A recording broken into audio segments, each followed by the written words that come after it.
Resistance, resistance, resistance. This is Politics as Usual with your boy Juice Warner, and this is Old York Gritty. You know, don't forget to check out my book, Street Skillsy, Knock 'em Out the Box, as well as go to some junkie apparel, and support the channel. Anyway, we about to get into entering the Scottish Rite. Now, I've already explained to you what hypnosis is, right? And what mesmerism is. So I explained to you the tactics that they use for technology, right? In order for them to pull you in. Now, in this, we got other parts too that, we're going to go back into the devil's workshop. Yeah, I gave you a lot of his tools, right? But there's still more. But, as we were progressing, it's time to move into, the people behind this so you could understand, right? So we explained to you that there's a system of technology that they actually put in place for you to accept in everyday life, right? And inside of that technology, now they can determine what information you have, right? And so, they got this thing called, the School of Common Sense, and we went into all of that. But we will be going back into a lot of this stuff. So as we continue, don't think that it's just the end. There's still more. There's always more. All right. So entering, hold on, let me move over here. All right. So entering the Scottish Rite. Right? Many Freemasons are curious as to what is the oldest Masonic lodge in the world. Many believe that Mother Quellingning, right, in Scotland is the oldest particular, as it holds number 0 on the roll of the Grand Lodge in Scotland. But Mother Quellingning claims that most of its early records were lost in the fires or other disasters. We actually, with actual evidence, Lodge of Edinburgh number 1, Edinburgh is the oldest lodge in the world. This lodge is sometimes known as Mary's Chapel. The oldest Masonic lodge minutes are dated 31st of July, 1599 CE, and it's 410 years old. Right? So you see Mary right there, right? And you see the Masonic symbol over it. Because if if I go to the second page, to the, hold on, let's see if I can zoom in here real quick. All right. Okay. So just so you can have an idea what this is. Okay. Okay.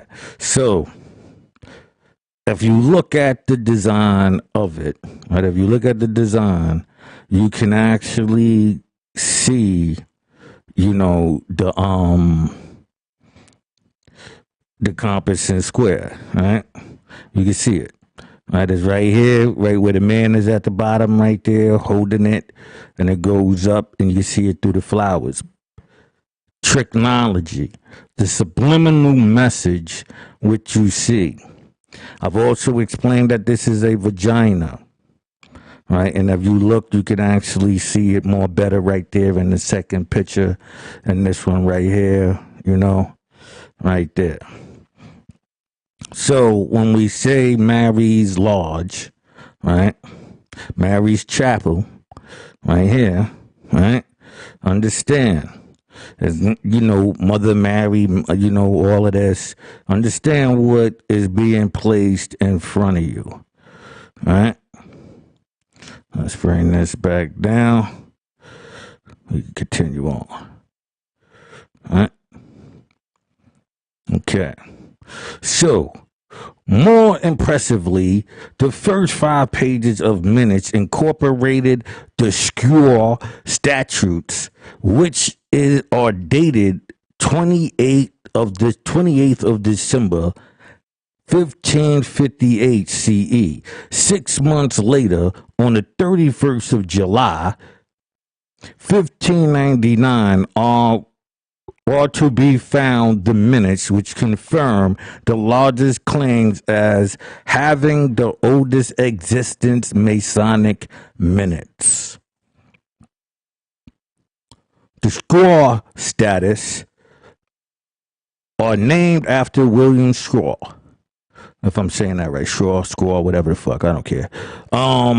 Who was master of works in his majesty, King James VI, and general warden of the Masonic craft. In the statutes, he declares that these ordinance issues by him for the regulations of lodges considered the Lodge of Edinburgh to be for all times the first principal lodge. And this is coming from King James, right? And General Warden, His Majesty, and he was the General Warden of the Masonic craft. So he's telling you this, and like I told you who his mother is. So we're going to get into that. Lodge of Edinburgh, number 1, was first called the Lodge of Edinburgh and retained this name until 1688, when the Grand Lodge of Scotland confirmed the charter in the 1730s and distinguished the lodge as the Lodge of Edinburgh, Mary Chapel number 1. All right? Prominent members belonging to the lodge in its very early days included His Royal Highness, the Prince of Wales, and afterwards called King Edward VII, and His Royal Highness King Edward VIII. Both were affiliated with the lodge, taking the obligations of the Breeches Bible, which was printed in 1587, right? It's called the Geneva Bible, was the Bible of the Protestant Reformation and the Bible of the Puritans and Pilgrims. It was the first Bible taken to America, brought over in the Mayflower. The Geneva Bible is the Bible upon which America was founded. It was the first Bible in English to add numbers, verses to each chapter in Scripture. Okay? So that's what you're running around today with those numbers and, people pointing to this. This came from them. All right? The pen which these two brethren signed the roll is still preserved in the Edinburgh Lodge number 1 Museum. Okay? Excuse me. As early as 1600, the Lodge of Edinburgh began to admit non-operative Freemasons. In June 1600, the Lord of whatever was made a speculative member, the first authentic record of the making of such a member. And this is in the 1600s, right? When the Grand Lodge of Scotland was established on the 30th November 1736, the Lodge of Edinburgh took an active part. 33 lodges. were represented at the meeting, which was held in the large room of the Edinburgh Lodge. Because the oldest minute of the lodge was that of Edinburgh Lodge, it was placed first on the roll of Grand Lodges, of the Grand Lodge. All right? So now let's move over to King James 6 and 1. All right? King James 6 and 1, James Charles Stewart, 19 June 1566 through the 27th of March 1625, was King of Scotland as James the Sixth from 24 July 1576. I'm not going to do the number part. I don't even, just July of 1567. And King of England and Ireland as James the First from the union of Scotland of the Scottish and the English crown on March 1603 until his death in 1625. The Kingdom of Scotland and England were individual sovereign states, which pay attention to that part right there, okay? Because you hear like the Moors and all of them talking sovereignty, and okay, understand where they getting it from. England were individual sovereign states in their own parliaments. Judiciaries and laws through both were ruled by James in personal union.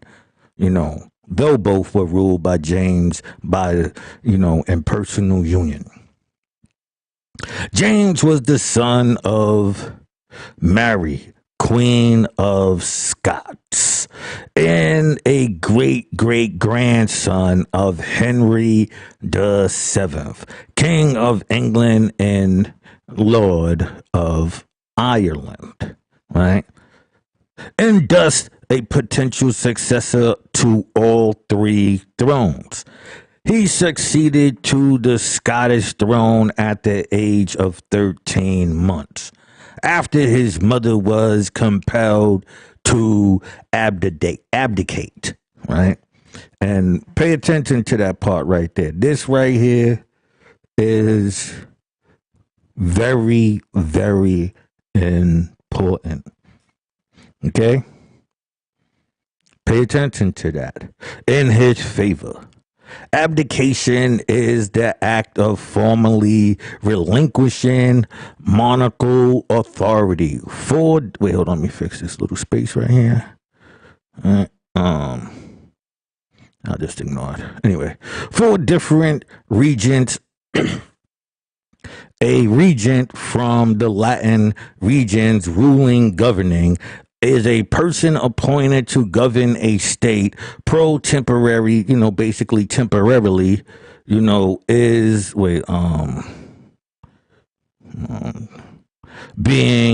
your time being, because the monarch is a minor, absent, incapacitated, or unable to discharge the powers and duties of the monarchy. For the throne is vacant and the new monarch has not yet been determined. Let me see something here. Governed during his minority, which ended officially in 1578, though he did not gain full control of his government until 1583. All right. In 1603, he succeeded the last Tudor monarch of England and Ireland, Elizabeth I, who died childless. He continued to reign in the three kingdoms for 22 years. The three kingdoms, this is their trinity, right? A period known as the Jacobean era, until his death. You know how I do? I like to just give you a little insight on certain things that you come across. The Jacobean era was a period in English and Scottish history that concluded with the reign of King James I of Scotland, who also inherited the crown of England in 1603 as James I. The Jacobean era succeeded the Elizabethan era and preceded the Caroline era. The term Jacobean is often used as a distinction of styles in Jacobean architecture, visual arts, decorative arts, and literature, which characterized that period. Right? So, after the union of the crown, he based himself in England, the largest of the three realms, from 1603, returning to Scotland only once in 1617, and styled himself King of Great Britain and Ireland. All right, hold on. You can't see my rag here. It's green. Yeah. Anyway, so where we at? He was a major advocate of a single parliament of England and Scotland in his reign, right? The plantation of Ulster and English conclusions, colonizations of the Americas began. Okay, he was the major advocate of the single parliament of England. In his reign, the plantation of Ulster and the English colonization of America began. Right? The plantation of Ulster, the Irish, was an organization colonialized, providence of England by people from Great Britain during the reign of King James II.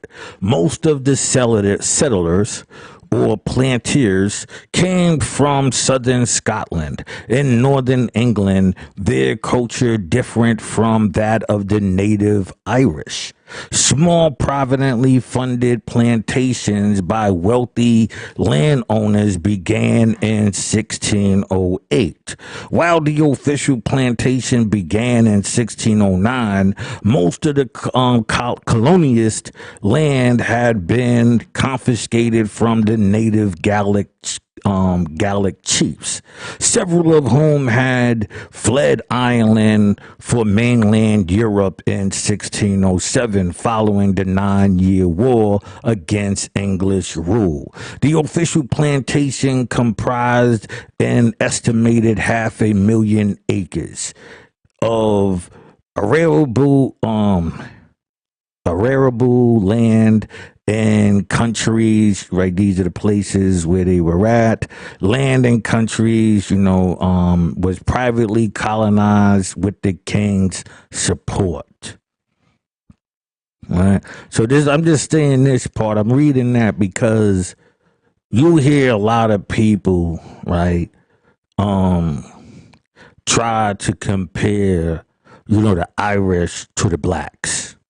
Oh yeah, they was like the niggers, and no,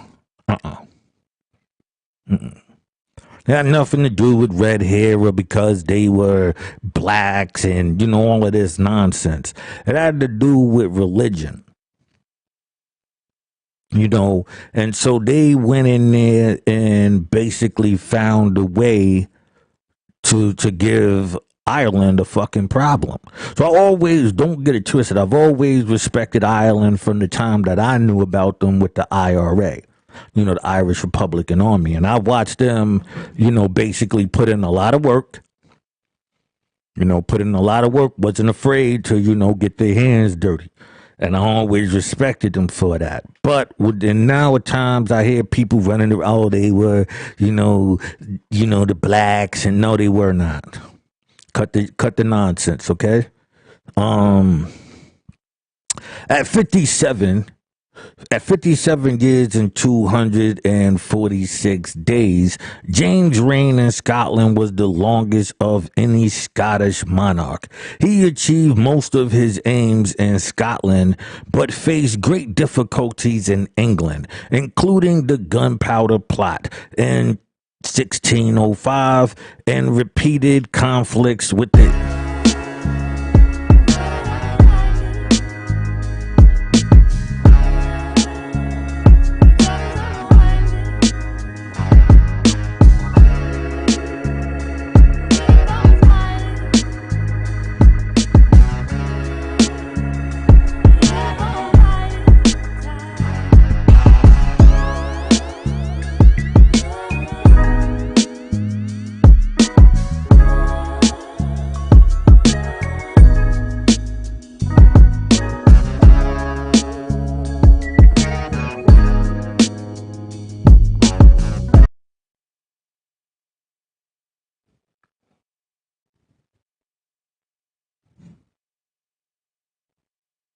forgive me there, wasn't checking my clock and let that let the what's the name slide through. All right, so forget that. Anyway, we about to get back into it. I'm gonna go right back into where I ended, so we can just read that from that part again and continue on. All right. At 57 years and 246 days, James' reign in Scotland was the longest of any Scottish monarch. He achieved most of his aims in Scotland, but faced great difficulties in England, including the Gunpowder Plot in 1605 and repeated conflicts with the English Parliament. Under James, the golden age of Elizabeth literature and drama continued with writers such as William Shakespeare, John Donne, Ben Jonson, and Sir Francis Bacon. Pay attention. Francis Bacon comes up a lot. I'm trying to tell you, pay attention. Contributing to the flourishing literature culture. James himself, as a prolific writer, authoring works such as Demonology, 1597, Demonology, and full demonology in form of a dialogue divided into 3 books by the high and mighty Prince James and Company, was first published in 1597 by King James VI of Scotland. Later also James I of England as a the psychological distinction on contemporary necromancy and the historical relationship between the various methods of divination used in ancient black magic, right? It was reprinted again in, where we at here, 1603, when James took the throne of England. This included the study of demonology and the methods demons used to bother troubled men. It also touched on topics such as werewolves and vampires. It was a political yet theological statement to educate a misinformed populace of the history, practice, and implications of sorcery, and the reasons for prescription, a witch in a Christian society under the rule of canonical, forgive me, I don't know that law. I know what it is, I just don't know, messing up on the words.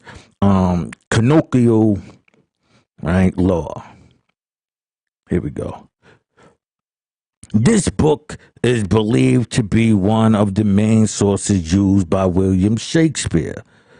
And wait, let me highlight that, because as you see, he comes up a lot. Remember, he was down with the Hypnosis team. Remember he with the music and all of that, and the production of Macbeth. Shakespeare attributed many quotes and rituals found within the book directly to the Weird Sisters. Also attributed the Scottish themes and settings referencing from the trails which King James was involved. All right. The True Law of Free Monarchy. This is another book he wrote. In 1568, The True Law of Free Monarchy, or the Recuperative Mutual Duties between a free king and his natural subjects. Originally Scott titles, whatever, right? We ain't gonna do that to ourselves. Is a treatise and essays of political theory and kingship by James the Sixth of Scotland. I keep thinking Scottish. Later to be crowned James I of England too. Also. It is believed James the Sixth wrote the tract to set forth his ideas of kingship rather totalitarian and clear contrast to the Constitution viewed expound by, among others, James' childhood tutor Greg Birkham and died, Scots, that held the idea that monarchs ruled in accordance to some sort of social construct. Right? We hear that a lot, right? We hear this word a lot. If you've been paying attention, you hear, the social construct a hell of a lot. Where we at? With their people, James saw the divine right of kings as an extension of an apostolic succession, as both not being subject by humanly laws. James, right? Because this is how you see. Remember, you have Shakespeare, a writer, right? Pay attention to the structure of the Bible. As we go on, think if you really read the Bible and you follow this progression of certain stories, pay attention to the development. All right. Okay, King of England. No, I don't think I read that. James VI had his work published in 1598 in Edinburgh in the form of a small octavo pamphlet. It is considered remarkable for setting out the doctrine of the divine right of kings in Scotland for the first time. Another octavo education was published in London in 1603, the same year of James' coronation as King of England. Right? And Bascocone, Doron, right, whatever that is, right? He sponsored the translation of the Bible into English, later named after him, the Authorized King James Version. Sir Anthony Weldon claimed that James had been termed the wisest fool in Christendom and empathy associated with his character ever since. Since the latter half of the 20th century, historians have tended to revive James' reputation and treat him as a serious and thoughtful monarch. He was strongly committed to the peace policy and tried to avoid involvement of religious wars, especially the 30-Year War that devastated much of Central Europe. He tried but failed to prevent the rise of hawkish elements in the English Parliament who wanted war with Spain. He was succeeded by his second son, Charles. The 30-Year War took place largely within the Holy Rome Empire from 1618 to 1648, one of the most destructive wars in European history. It caused an estimated 4.5 to 8 million deaths. While some areas, right, see that right there, right? 4.5. See that right there? To 50%, I'm saying 50%, to 8 million deaths. While some areas of Germany experienced population decline of over 50%, right? Germany, had because of this, right? Their population was cut in half. So if you don't see, a lot of the problems in what you see today, affecting the population, then I don't know what to tell you, right? Okay.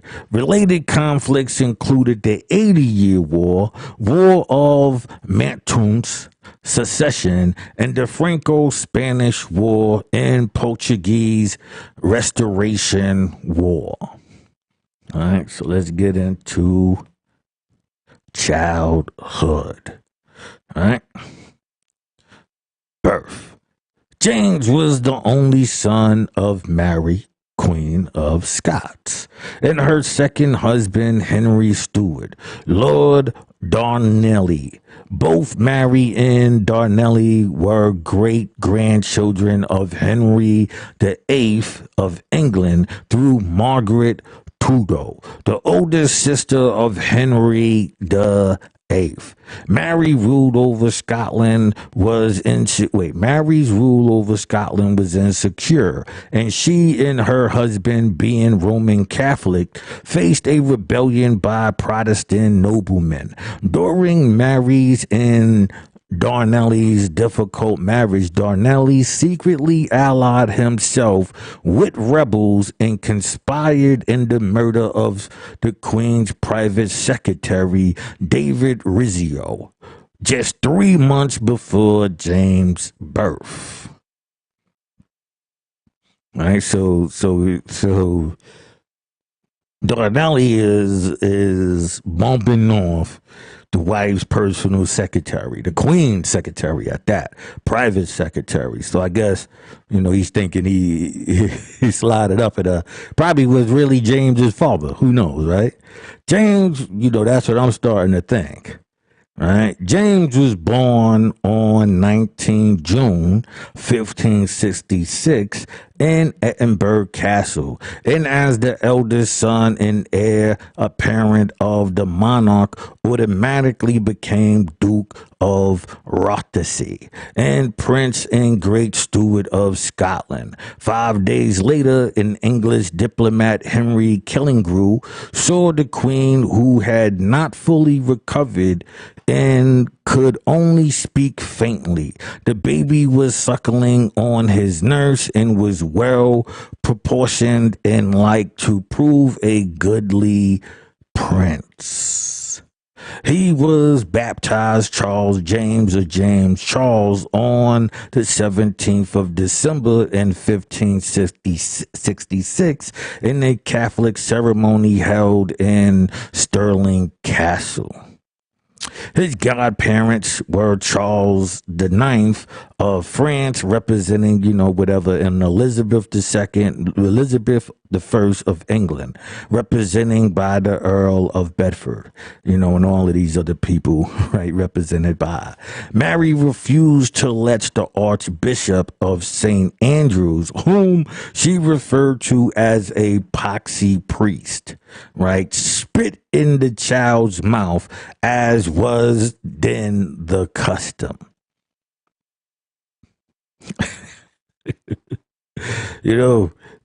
I gotta make this. I gotta make this bigger. I'm sorry. Right. Spit in the child's mouth, as was the custom. The subsequent entertainment devised by Frenchmen Bastien Pages featured men dressed in satre and sporting tails, right? In which the English guests took offensive, thinking that the saris done against them, right? This is what they basically referring to, all right? All right. So this is basically, what they dressed up like. You see the horns, they say either like, I think it was like a goat or a ram's horn, and they had the tail on. So they dressed up like this, and the people of England took it as an insult, like, they was getting at them. You know what I'm saying? So let me bring that back down here. Hold on. All right. James' father, Darnley was murdered on the 10th of February in 67 by Kirkle's Field, Edinburgh, perhaps in revenge of the killing of Rizzio. James inherited his father's title of Duke of Albany and Earl of Ross, right? Mary was already unpopular in her marriage on 15 May 1567 to James Houperon IV, Earl of Bothwell, right? Who was widely suspected of murdering Darnley, heightened widespread bad feelings towards her. Your husband got killed. The man that they think killed them, you marry. Mary was already unpopular of her marriage on 5th, right, to James Houperon, 4th Earl, right, who was widely suspected of murdering Darnley, right? Heightened widespread bad feelings towards her. In June 1567, Protestant rebels arrested Mary and imprisoned her in Loch Levine Castle. She never saw her son again. Have mercy for the widow's son. All right? She was forced to abdicate on the 24th of July in 67 in favor of the infant James and to appoint her illegitimate half-brother James Stuart Earl of Monterey as regent. So basically he was the one who was first deemed to look over, King James. All right. So I wanted to just stop because, we got like 3 more minutes before the next break. So I want to bring out the fact of while we're going through the Scottish rule, right? As we go into this, I'm going to make cause I got a thumbnail made up already. So I'm thinking, on the next thumbnail, I'm going to add the Game of Thrones back into this, right? So as we're going, I want you to, if you've seen the series Game of Thrones, think about the names of the people in the storyline, and you will see that it's following this story right here. Right. The care of James was entrusted to okay. The care of James. We got some more. I'll keep going. The care of James was entrusted to Earl and Countess of Mars to be conserved, nursed, and upbrought. In the security of Stirling Castle, James was anointed King of Scotland at the age of 13 months at the Church of Holy Roods in Stirling by Adam Bothwell, Bishop of Orkney, on the 29th of July of 1567. The sermon of the at the coronation was preached by John Knox in accordance with the religious beliefs of most of the Scottish ruling class. James was brought up as a member of the Protestant Church of Scotland. I remember his family were Roman Catholics, right? So they was like, yo, listen, this is a religious war. That's why I keep saying stop, this Irish was black nonsense, okay? This had nothing to do with that, all right? So this is a religious war. This whole thing, everything you see even now is a religious war. We will be getting into this. I will be proving this to you. All right. Let's take this break in another, let's say 5 seconds. All right. See, I got my little rag here. Forgive me.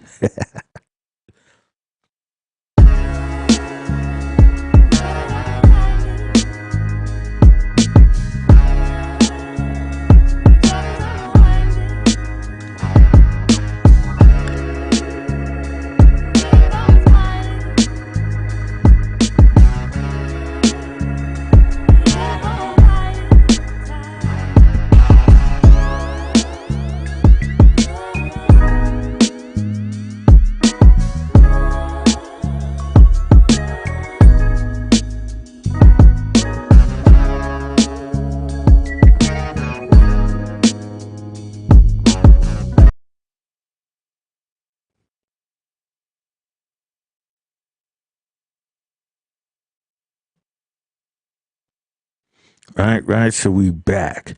Like I said, I'm making the request that if you have not seen the Game of Thrones, or if you do not remember it, this would be the wisest time to go back. Right? Now I'm going to say this to you. If you've been following this long and you understand what hypnosis is, here's how I'm advising you to watch TV. Everything should be done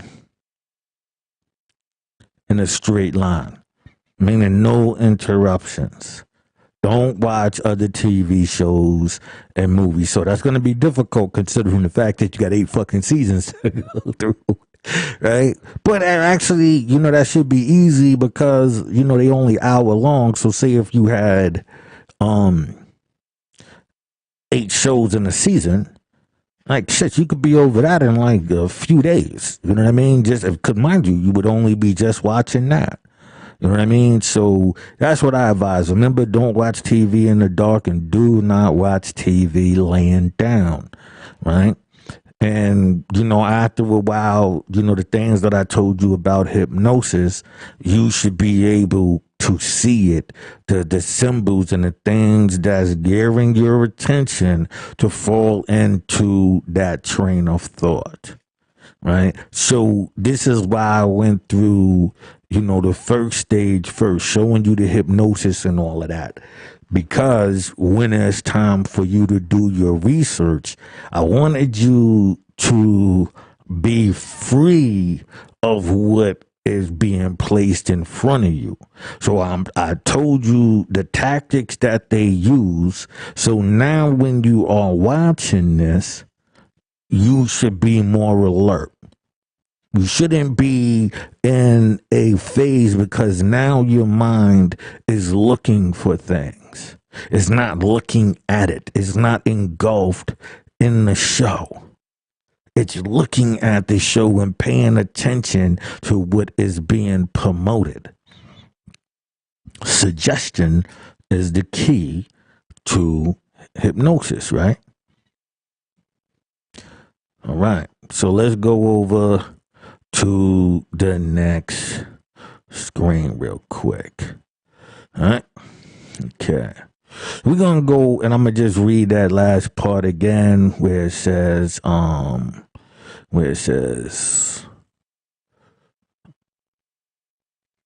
was we just at? Anyway, the care of James was entrusted in Earl and Countess of Mars to be conserved, nursed, and upbrought in the security of the Stirling Castle. James was anointed King of Scotland at the age of 13 months at the Church of the Holy Rood, right, in Stirling, by Adam Bothwell, Bishop of Orkney, on the 29th of July, 1567. The sermon of the coronation was preached by John Knox. In accordance to the religious beliefs of most of the Scottish ruling class, James was brought up as a member of the Protestant Church of Scotland. In the Kirk, the Privy Council selected George Beckham, Peter Young, Adam, Lay Albert, Abbot of whatever, and David, whatever, Lay, whatever, as James. You can read all of that if you want. Preceptors or tutors. As the young king, senior tutor Beckenham subjected James to regular beatings, but also installed in him a lifelong passion for literature and learning. Beckenham sought to turn James into a God-fearing Protestant king who accepted the limitations of monarchy as outlined in the treatise Dune, whatever. We're not going to do that to ourselves, right? This is what was outlined. I'm going to bring up the treaties actually later, right? In 1568, Mary escaped from her imprisonment at Loch Levine Castle, leading to several years of sporadic violence. Right, the Earl of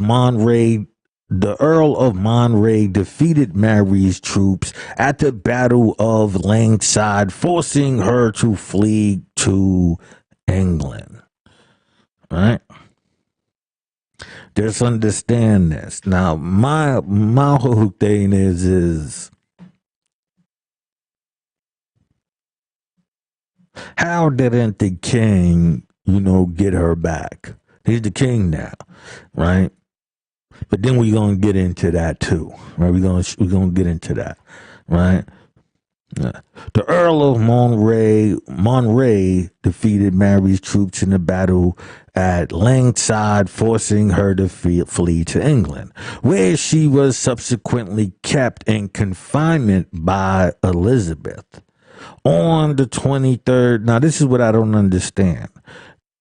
Why wouldn't James have just went to see his aunt, right? And he would have been seeing, his mother, right? Right. Well, I don't know if she's his aunt or great aunt or how you would put that. Where she subsequently was kept confined by Elizabeth. On right, Monray was assassinated by James Hamilton. The next regent was James' potential grandfather, Matthew Stewart, the fourth of Earl, who was carried fatally wounded into Stirling Castle a year later after the raid by Mary's supporters. Mary's people wasn't having it, right? Mary's people were coming to get her son, right? His successor, the Earl of Mars, took a vehement sickness and died on the 28th of October, 1572 at Stirling. Mars' illness, wrote James Melville, followed a banquet at, Palace given by James Douglas, Earl the Fourth of Morton. Pay attention. Morton was elected to Mars' office and proved in many ways the most effective of James' regents. But he made enemies by his rapacity. He fell from favor when Frenchman, right, Stewart, whatever, first cousin of James' father, Lord Darnley, and future Earl of Lennox, arrived to Scotland and quickly established himself as the first of James' powerful favorites. James was proclaimed an adult ruler in the ceremony of entry to Edinburgh on the 19th of October, 1597. Morton was executed on the 2nd June 1558, belatedly charged with complicity in Darnell's murder. Complicity. He basically looked the other way, said whatever, and so they basically said, nah, you got to get it. You know what I mean? So they basically ran down on him too. Morton was executed, right? Belated charges, Darnell's murder. On the 8th of August, James made Lennox the only Duke of Scotland. The king, then 15 years old, remained under the influence of Lennox for about 1 more year. All right. So let's see here. So, ruling Scotland. Lennox was a Presbyterian convert, but he was distrusted by Scottish Calvinists who noted the physical display of affection between him and the king and alleged that Lennox went about to draw the kingdom into carnal lust. All right, pay attention. Lennox was a Protestant convert. He was distrusted by Scottish, Calvinists who noticed the physical display of affection between him and the king, and alleged that Lennox went about to draw the king to carnal lust. King James was a part of the Smash and Keyboard Committee, basically. He was a part of the Smash Keyboard Committee, right? Lennox was I read that already. Okay. In August 1582, that became known as the Ruthven Raid. The Protestant Earl of Goring in Angus, Lord James into Ruthven Castle, imprisoned him and forced Lennox to leave Scotland.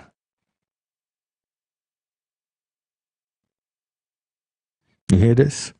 In 1582, in what is known as the Ruthven Raid, the Protestant Earls of Gory and Angus, Lord James into Raven Castle, imprisoned him, and forced Lennox to leave Scotland. During James' imprisonment, 19 September 1582, John Craig, whom the king had personally appointed royal chaplain in 1579, rebuked him so sharply from the pulpit from having issued a proclamation so offensive to the clergy that the king wept. Right? After James was liberated in June 1583, he assumed increasing control of his kingdom. He pushed through the Black Acts and asserted royal authority over the Kirk. And denounced the writing of his former tutor Beckham. Between 1584 and 1603, he established effective royal government and relative peace among the lords, ably assisted by John whatever, right?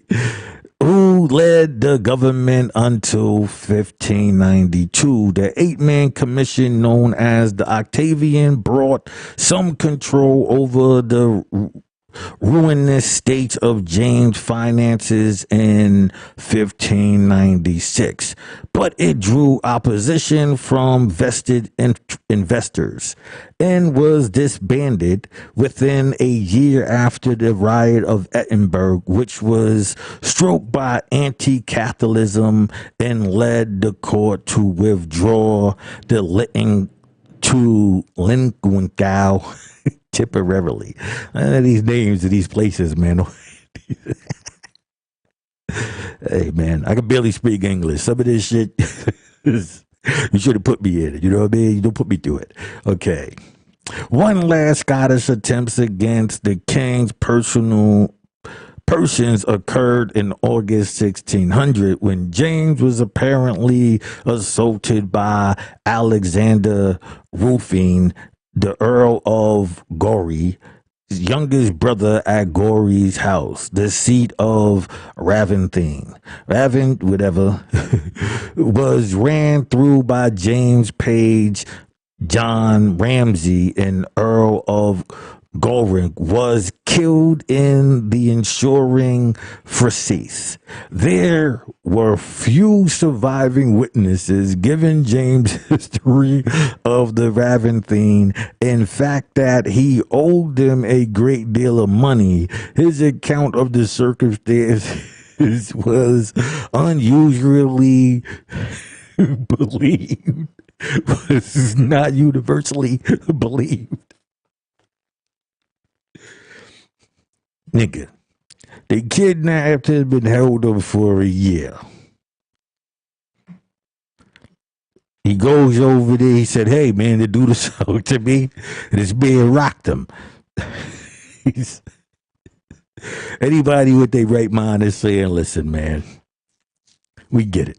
Them dudes violated you, you had to lay it down. Forget the money part, you know what I mean? You know, even though you hold the money, but regardless. Right? What we got here? In 1586, James signed a treaty of Berwick with England. And that ended his mother's execution. That in his mother's execution in 1587, which he denounced as a preposterous and strange procedure, helped clear the way for his succession south of the border. Queen Elizabeth was unmarried and childless, and James was her most likely successor. Securing the English succession became a cornerstone of his policy. During the Spanish Armada crisis in 1588, he assured Elizabeth of the support as your natural son and compatriot of your country. Elizabeth sent James an annual subsidiary from 1586, which gave her some leverage over the affairs of Scotland. All right. So we're about to take a break in two. So right, pay attention. Let's go back a little. Okay. No, not that one. Okay, now we do, now I'm going to point you to King David, right, in the Bible. If you know anything, if you follow like the story of David in the Bible,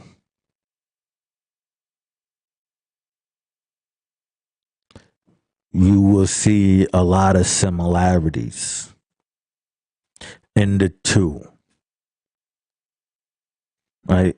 In the two, you will see a lot of similarities, like I said. And so when you go, and if you do, take the time to look at it, Game of Thrones, you would see this same scenario. I don't know the characters. To be honest with you, I was never an admirer. I'm not gonna say a fan because I'm not a fan of anything, but I was never an admirer of the Game of Thrones. I always found it to be, like corny. When you read history, I'm a historian. You know what I mean? So for me, like I could tell you about the time in the land of Egypt and all of that before, Islam was formed, and, the Babylonians, the Sumerians. I can get into, I'm just a historian. I love,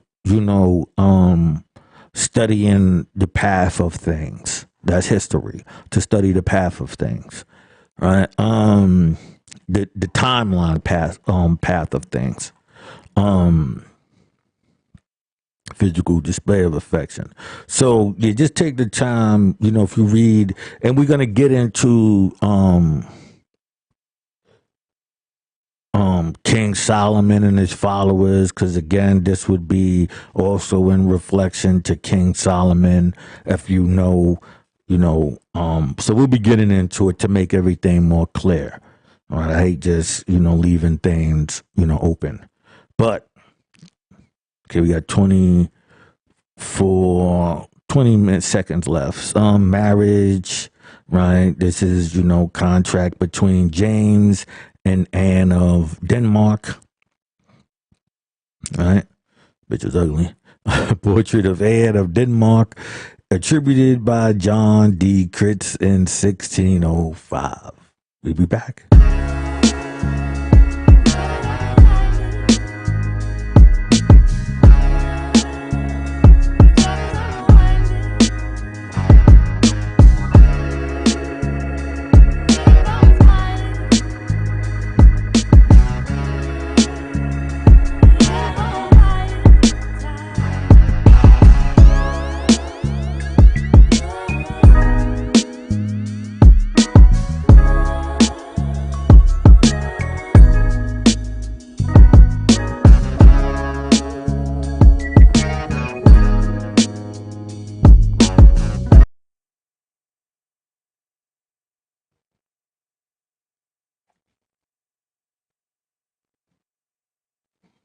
We back. Politics as usual. Oh, y'all ready? All right, so we're about to get into this. We're about to take you back over to his marriage. This is King James' marriage. All right, okay. Let's get into this. Throughout his youth, James was praised for his chastity, since he showed little interest in women. After the loss of Lennox, he continued to prefer male company. A suitable marriage, however, was necessary to reinforce his monarchy, and the choice fell on 14-year-old Anne of Denmark, youngest daughter of Protestant Frederick II. Shortly after the proxy marriage in Copenhagen in August of 1589, and sailed for Scotland, but was forced by storm to the coast of Norway. And hearing that the crossing had been abandoned, James sailed to leave with a 300 strong routine of routine to fetch Anne personally, and what historian Dave Harris Wilson called one of the romantic episodes, the one romantic episode of his life. Okay. The couple were married formally at the Bishop Palace in Oslo on the 23rd of November. James received dowry of 15,000 Danish dalers and gifts of 10,000 dalers from his mother-in-law Sophia of Mecklenburg Gostro. After the, Essening of Copenhagen, in a meeting with Tycho Beach, whatever. I can't do these people's names. They returned to Scotland on the 1st May 1590. By all accounts, James at first infiltrated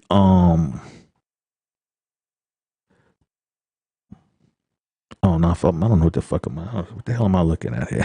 Fascinated. Infatuated. Supposed to be something that's missing. With Anne in the early years of their marriage, seemed always to have shown her patience and affection. The royal couple produced 3 children who survived to adulthood. Henry Frederick, Prince of Wales, who died of typhoon fever in 1612 at age 18. Would that, in today's time, that wouldn't be adulthood, right? Wouldn't that be, 21 is adulthood, right? Elizabeth, later Queen of Bohemia, and Charles has his successor, and died before her husband in March 1619. Now, let's get into the witch hunts. I think I should put this up there. You think I should put this up there?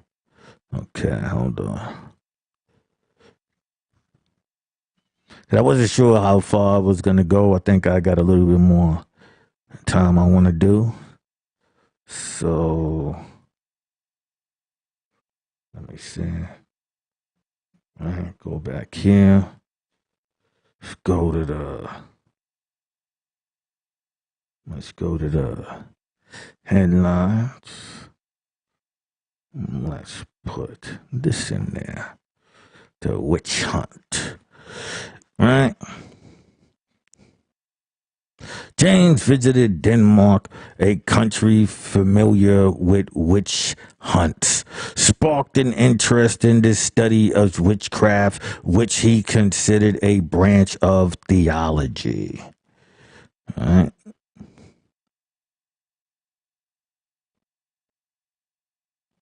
Okay. Just go to my ticker real quick. I want to put this up in there for you. I'm sorry. Just in case anybody just comes along. You know what I mean? Okay. He attended the North Berwick witch trials. The first major precaution of witches in Scotland under the Witchcraft Act 1563. Several people were convicted of using witchcraft to send storms against James's ship. Most notable, Agnes Sampson. We'll be getting into her, right? James became concerned with the threat posed by witches and wrote Demonology in 1597, a tract inspired by his personal involvement that opposed the practice of witchcraft and that provided background material for who? Shakespeare again, right? Right? Whose name keeps popping up here once again?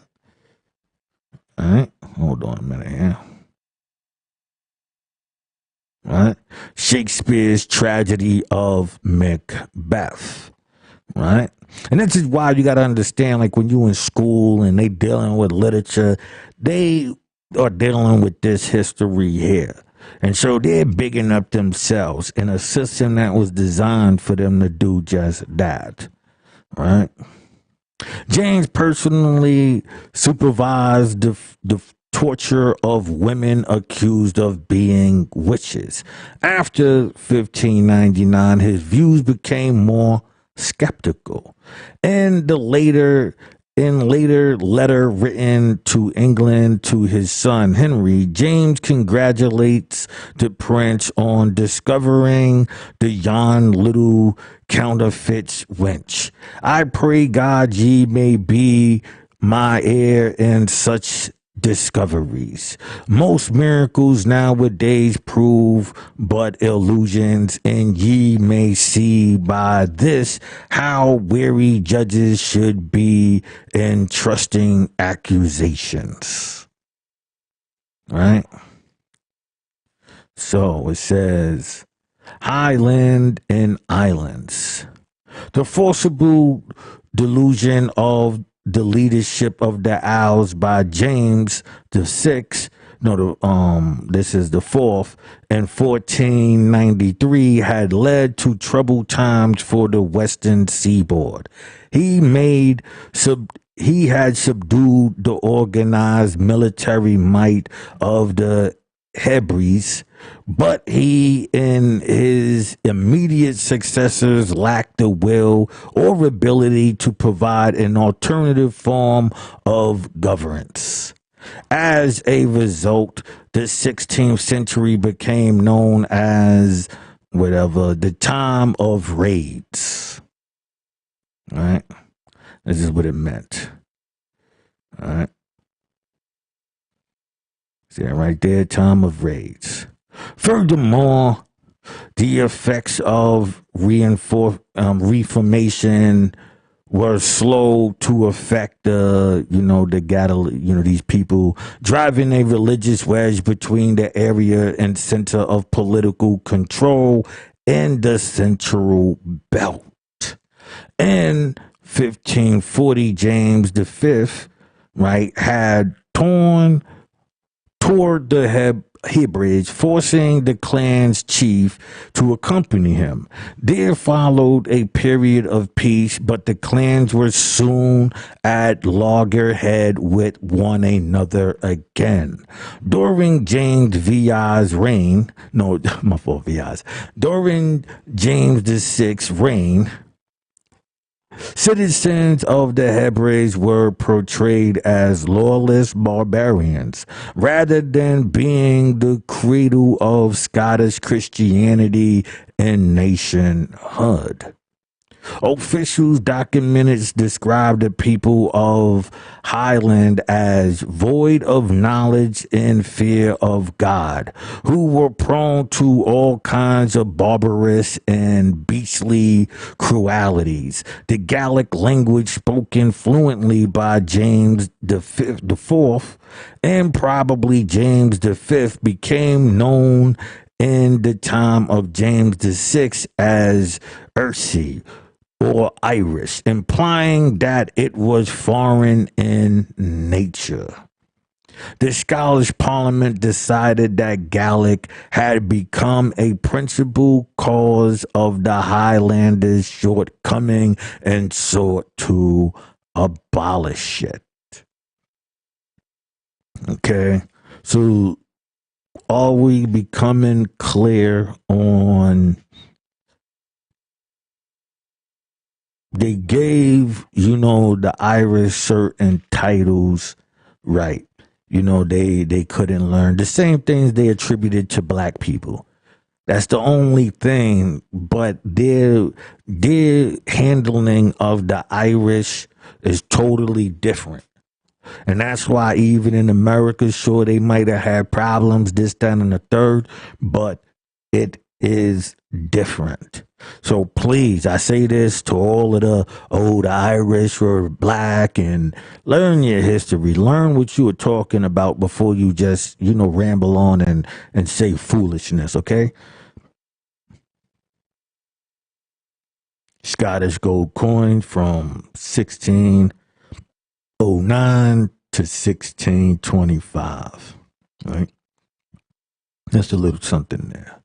It was against this background that James VI authorized the Gentleman's Adventures of Fife, a civilized to civilize most barbarous Isles of Lewis in 1598.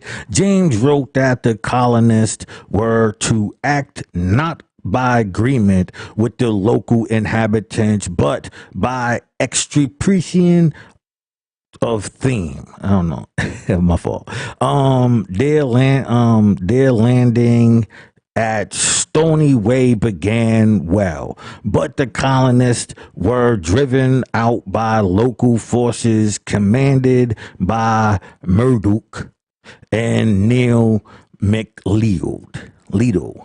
The colonists tried again in 1605 with the same results. Although a third attempt in 1605 was more successful, the status of Lona were enacted in 1609, which required clans chiefs to provide support for Protestant ministers to Highland parishes, to outlaw bards to report regularly to Edinburgh to answer for their actions, and to send their heirs to Ludlow, lowland Scotland, to be educated in English-speaking Protestant schools.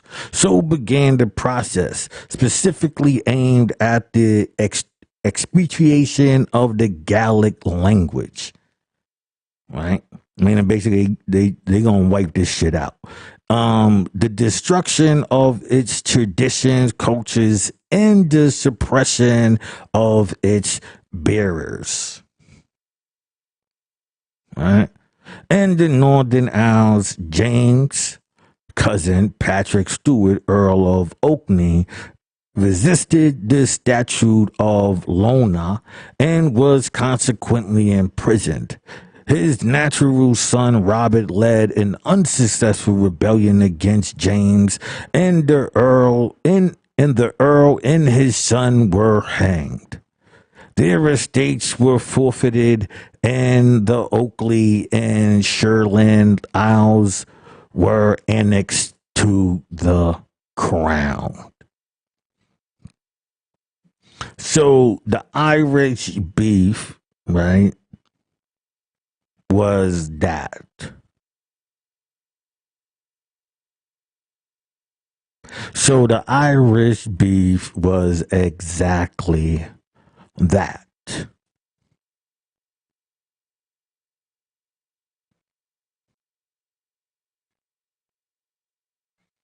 We're not gonna force you to accept things as they are. The theory of monarchy. We will be getting into this on the next show. This is where we will be ending on this, right? We got some other stuff that we will be touching on, right? Okay. As you notice, as you see, I didn't even do no highlighting or anything in here because this is where I was planning to stop. Right. So I do got more and there's more coming. Right. It's just that, I like to balance things out and give it to you and a decent amount of energy to, information to absorb. I know this be long and people don't really be wanting to hear this stuff. So you try to point out the things that are, valuable to them if they're going to understand this system. There's a system set up. They came up with an idea the same way that they use, like they're using on the Irish to a degree, but the Irish were allowed to come into the fold.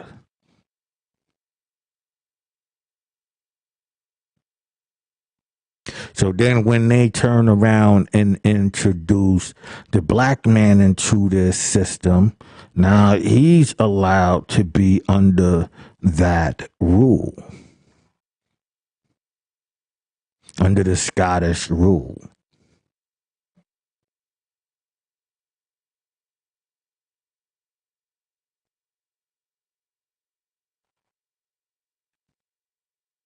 This is all a religious war. That's why you got the demonology and all of these other things in there. Because one system is used to control another system. The system of your beliefs control your daily actions. What you believe to be true or fake, right, is going to determine how you move. So if I can control what you believe to be real and fake, if I can remove everything that you had, your language, your dialogue, the way your culture and all of that, if I remove that, then that's lost. And now you are permanently under whatever I deem.